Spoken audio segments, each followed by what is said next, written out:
تفتكر إزاي السينما اتكلمت عن الساحرة المستديرة من بداية نشأتها لحد دلوقتي؟ احنا مش هنروح لكاس العالم. احنا كاس العالم هو اللي هيجي لنا وفتك.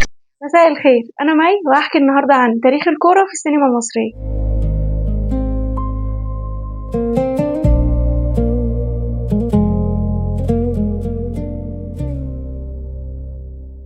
قبل ما تسمعوا الحكاية ما تنسوش تعملوا لايك وسبسكرايب، تكتين يعني مش هيفرقوا في حاجة.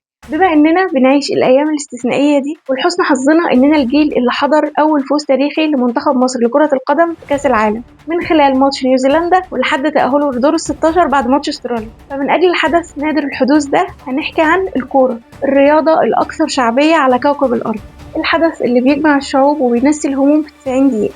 هنحكي عنها بس من خلال السينما. من زمان وقصص الكورة ليها مكان مهم بين حكايات السينما، سواء كانت هي الحدث الرئيسي أو كخلفية لقصة اجتماعية. حكايات كتير بين الكوميديا والدراما كلها بتدور في حضن الملاعب والماتشات وهوس الساحرة المستديرة، والموضوع في السينما بادئ من زمان قوي.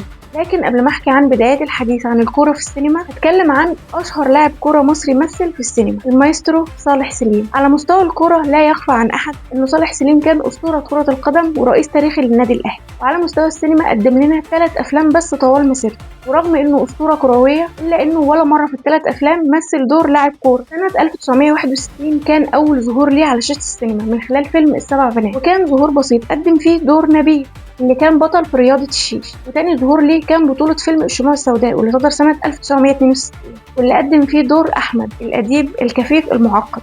وتالت وآخر ظهور ليه على شاشة السينما كان سنة 1963 من خلال فيلم الباب المفتوح واللي كان بيشارك فيه البطولة سيدة الشاشة فاتن حمام، وقدم فيه دور حسين اللي مش موجود في الوجود، راجل سوي مناضل حلم كل بنات الكوكب. وبترجع شهرة صالح سليم الكبيرة في السينما، ورغم انه قدم 3 افلام بس طوال مسيرته منهم بطولة واحدة والباقيين ما بين ظهور متوسط وبسيط، إلا إنه أثبت إنه فنان حقيقي يمتلك قدرات تمثيلية هايلة. رغم إنه مسيرته في الكورة كسبته كرياضي إلا إنه حقيقي وللأسف السينما خسرته كممثل، وحقيقي مسيرته القصيرة دي في السينما كانت مؤثرة جدا وما تتنسيش.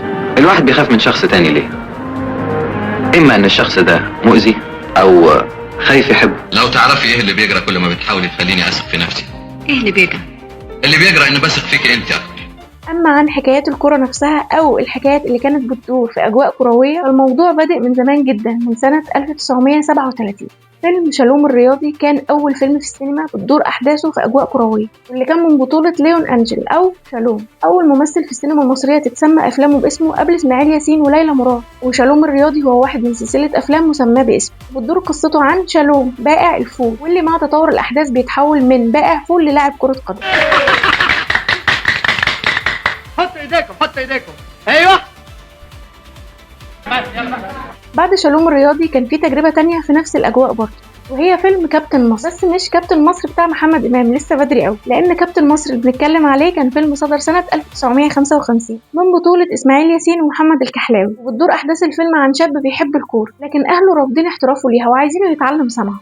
ومع تطور الأحداث ورغم إنه بيقابل شوية عقبات إلا إنه بيتحول للاعب كرة محترف. وسنة 1964 كان في تجربة مهمة وهي فيلم حديث المدينة. بطل الفيلم كان نجم الزمالك وقتها الكابتن عصام بهي، وبيشاركوا البطولة نجوم تانيين زي سميرة أحمد وشويكار. وبتدور القصة عن لاعب كرة مشهور مستواه الرياضي بينحرف وبيحاول بمساعدة أصدقائه إنه يرجع زي ما كان. دي كانت أفلام فترة الثلاثينات والخمسينات والستينات واللي ما كانتش مشهورة قوي، لكن بداية من فترة السبعينات الأفلام اللي بتدور أحداثها في نطاق الكورة بقت أكتر وكمان مشهورة أكتر. ففي سنة 1977 صدر فيلم أنكل زيزو حبيبي، واللي كان من بطولة الفنان الكبير محمد صبحي، وكان فيلم كوميدي فانتازي عن لاعب كورة بيتحول لبطل خارق. وفي مطلع الثمانينات بقى كان عندنا فيلم رجل فقد عقله واللي صدر سنة 1980، فيلم كوميدي لطيف من بطولة الفنان الكبير عادل إمام، ومعاه نجم الكرة وقتها أو حارس المرمى الملقب بوحش أفريقيا كابتن إكرامي الشحات. لكن الغريبة إنه مش إكرامي اللي كان لاعب كرة في الفيلم، عادل إمام أو زيزو هو اللي كان لاعب كرة مشهور وبيحاول يمنع أبوه هو وأخوه من إنه يخرب البيت بسبب علاقاته النسائية الكتير.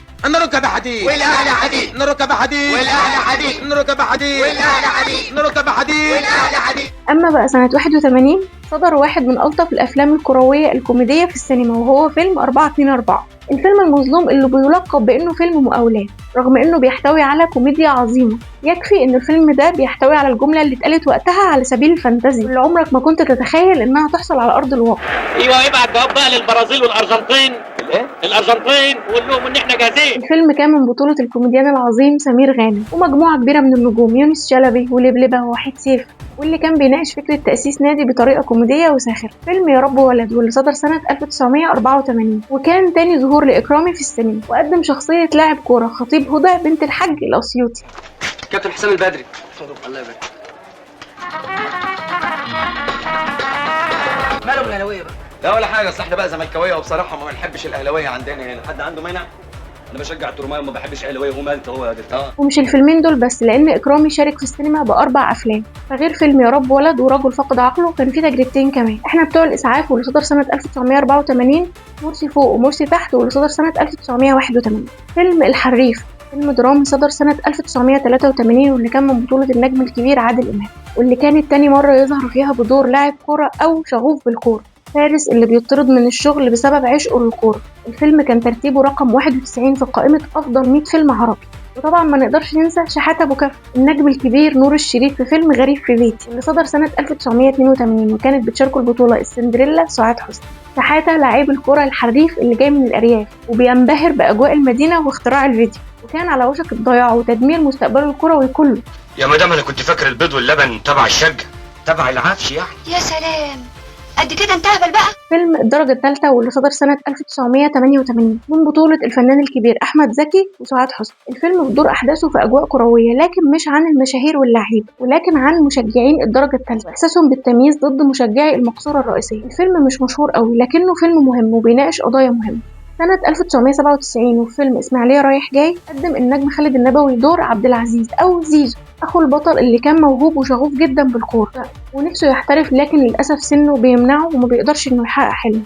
أما بقى في الألفية الجديدة كان في فيلم الزمهلوية واللي صدر سنة 2008 وكان بيناقش فكرة التعصب الكروي من خلال عيلتين، طبعا واحدة منهم متعصبة للأهلي والتانية متعصبة للزمالك. كمان في نفس السنة كان في فيلم كابتن هيم، هو مش فيلم كروي قوي ولكن بطل الفيلم واللي كان بيقوم بدوره النجم تامر حسني كان شغوف بالكورة وكان بيحلم يكون لعيب، لكن طبعا ظروفه منعته من تحقيق حلمه. بوشكاش صدر برضه سنة 2008 وكان من بطولة النجم محمد سعد، وكان بيحكي عن بوشكاش محفوظ اللي فشل انه يكون حارس مرمى لكنه اصبح سمسار لعيب.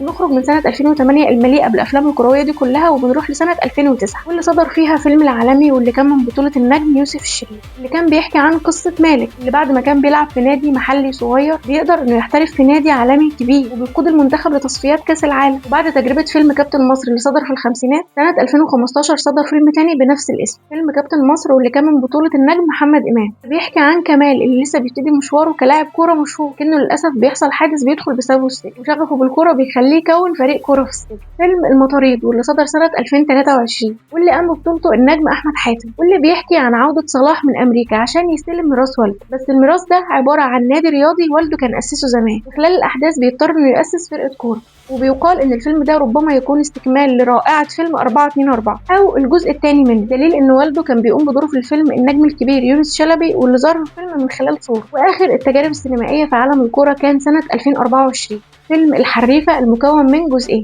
واللي حقق نجاح كبير جدا رغم ان كل ابطال الفيلم كانوا من الشباب وكان في منهم اللي بيمثل لاول مره. الفيلم كان بطوله جماعيه بقياده نور النبوي، بيحكي عن ماجد لعيب الكوره اللي رغم تغير مستواه المادي الا انه بيقدر يندمج مع اصحابه الجداد في المدرسه وبيكون معاهم فريق كوره وبيعيشوا مع بعض رحله مليانه بالتحديات. ده كان تاريخ الكوره في السينما المصريه من سنه 37 ولحد النهارده، واللي بيحكي وبيعبر عن قصة عشق الشعب المصري للكورة وقد ايه هي متجذرة في ثقافته وجزء من تاريخه وهويته، وانها الفرصة اللي بنعبر من خلالها عن حبنا لبلدنا وانتمائنا اللي ملوش زي رغم كل شيء. اكيد طبعا كل الناس بتحب بلادها، لكن الكورة عندنا بتخلينا نظهر حبنا ليها كما لم يحب احد بلاده من قبل. حب يتمثل في انك لو صاحي هتسهر وهتطبق، ولو نايم هتصحى وتفنج. المهم انك هتتحول لزومبي عشان ماتش 6 الصبح ولتذهب البصمة الى الجحيم. المهم الشوارع يبقى شكلها كده.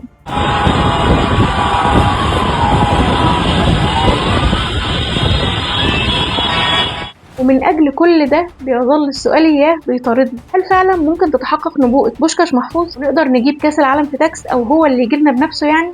الإجابة على السؤال ده مش إجابة بقدر ما هي سؤال تاني، وهو ليه لأ؟ ربما يكون كتر التشكيك في قدرتنا دي هو السبب في تأخير الشعور بالفرحة اللي احنا عايشينها دلوقتي السنين دي كلها. والكلام هنا مش عن الكرة ذاتها قد ما هو عن الأمل، وإزاي الثقة بالنفس والروح المعنوية المرتفعة ممكن تخليك تلمس نجوم السماء. لأننا لما صدقنا إننا نقدر كسرنا شبح الخوف ودمرنا الشعور بالدونية وتخلصنا من عقدة الخواجة. الأمل اللي خلانا بعد ما كنا بنقول مستحيل وما نقدرش خلانا نقول مش يمكن. دي كانت الحكاية من البداية للنهاية. استنوني الأسبوع الجاي في حكاية جديدة مع مي تحت.